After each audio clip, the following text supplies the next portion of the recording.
guys, ito na naman si Ate Norsky. Ngayon po magluluto tayo ng sweet and sour chicken nuggets. Kaya ito po yung mga sangkap na ating gagamitin. Kasi yung lolo ko masyadong pihikan sa pagkain. Kaya minsan nahihirapan din akong mag-isip kung ano ang iluluto ko para sa kanya dahil matanda na siya at konti lang kinakain niya, kaya nag-isip ako ng mga alternatibong way para malutuan ko siya ng hindi lang yung mga ready-made food tulad ng mga burger, mga canned soup, mga gano'n ang gusto niyang kainin. Ngayon try kong magluto ng sweet and sour gamit ang chicken nuggets. Ito ang mga ingredients natin. Ito po yung main sangkap natin, frozen breaded chicken nuggets. Yan. At yung ating tricolor bell peppers. Gagamit lang ako dito ng ganitong size.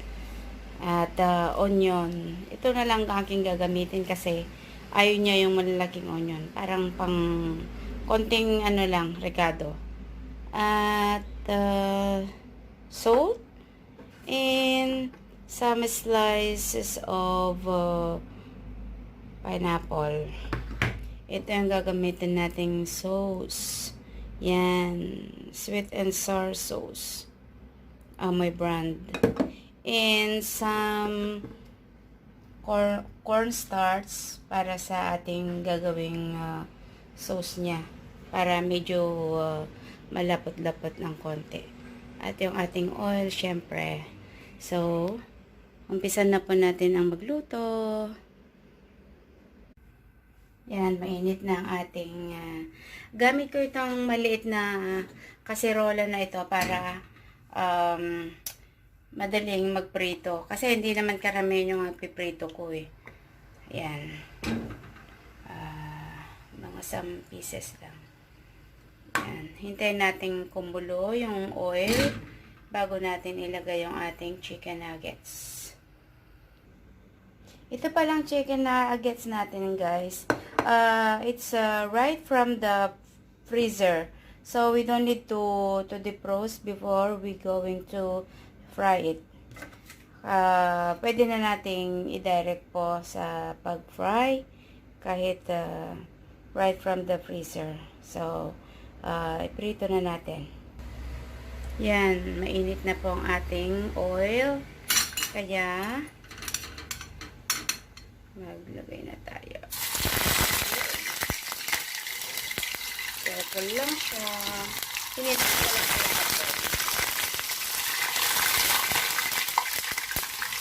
Tatalsik talaga po yan.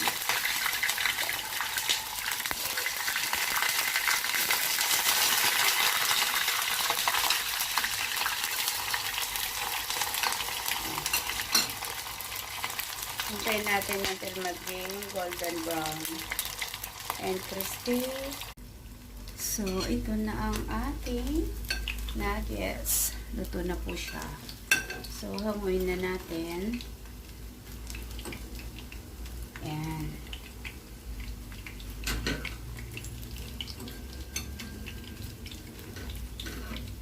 Ayan siya. Ayan siya. Kuyatin na natin ang ating vegetable. Dapat ang gayat niya is ganito. Cubes. Ayan. Yung quantity po ng mga ingredients po niya, guys, depende sa kung ilang tao yung anyong pagkakainin. Bahala na po kayong mag-adjust. Ayan.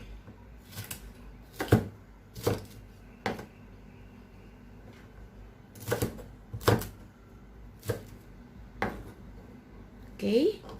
Ito na po ang ating gulay. Ang aking pineapple, gumamit ako ng 2 slices. At yung aking shallot, ito lang po ang aking gagamitin kasi ang amo ko ayaw niya yung masyadong strong ang lasa. Ayaw nga niya ng paminta eh. Kaya, konti lang ang aking gagamitin. At ito naman po yung ating napritong chicken nuggets. So, let's proceed po. Maggisa na tayo. Yan. Ang cute ng mga lutuan ko, ano? Kasi kami lang ni Lolo. Yan. Yung pinagprituhan ko kanina. Yan siya. Mainit ng ating konting mantika lang. Yan. Yan, mainit ng ating oil. So, ilagay natin yung konting shallot. Dagan ko pa ng konti. Saka garnish na rin yan, diba? Yan. Konti lang.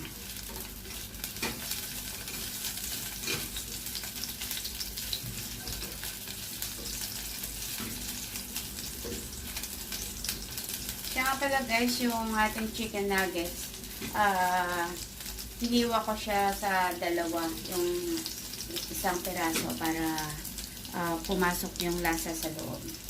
Then, nilagay natin ang bell pepper. Ayan.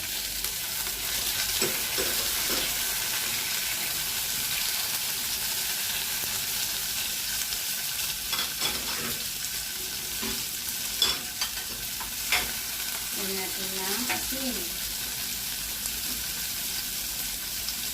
Lagyan natin ang asin. Mamaya, hindi ko muna ilalagay lahat. Ayan po.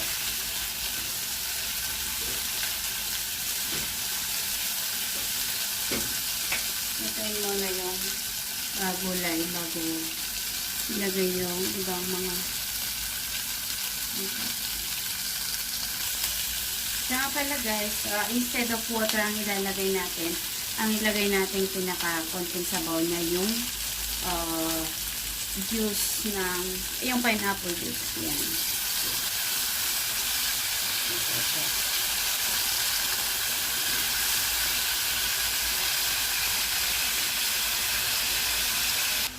Ito pala yung ating cornstarch. Instead of water again, gamitin natin yung pineapple juice na pang tunaw ito. Yan. Kaya wag nyo pong itatapon ang pineapple juice. Kasi gagamitin po natin.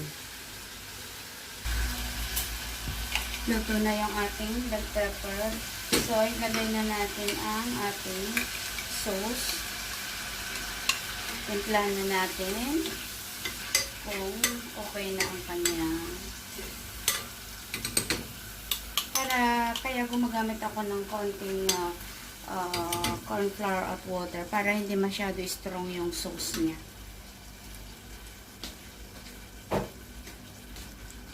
Yan.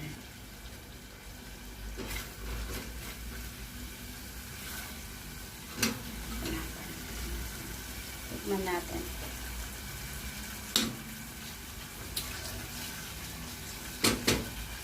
Okay. Konting asin pa. Walang yung asin ko. Kaya, ayun. Konting asin pa guys. Ito na siya. Ilagay na natin ngayon si chicken. Ayan. Ihuli natin yung pineapple. Kasi, pagka sobrang naluto yung pineapple, yun yung mag-ano siya, lalong aasim. Yun ang sabi ng aking popo. Yan. Yan.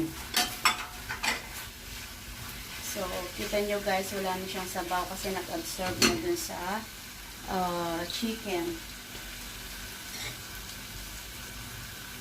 So, ngayon, kailangan natin ang sauce. Yung cornstarch na may pineapple juice. Yan po. Yan siya.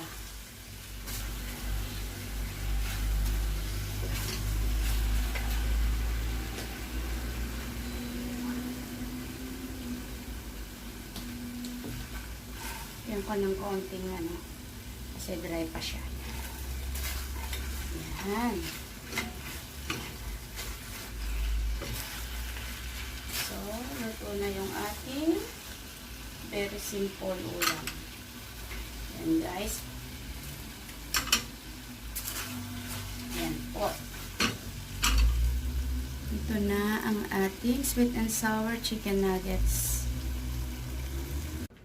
Ito na yung ating finished product. Ito-plating na tayo. Yan. Diba? Looks yummy guys. Gising na po yung aking amo. Si Lolo, buusin ko. Yan na po ang ating finished product.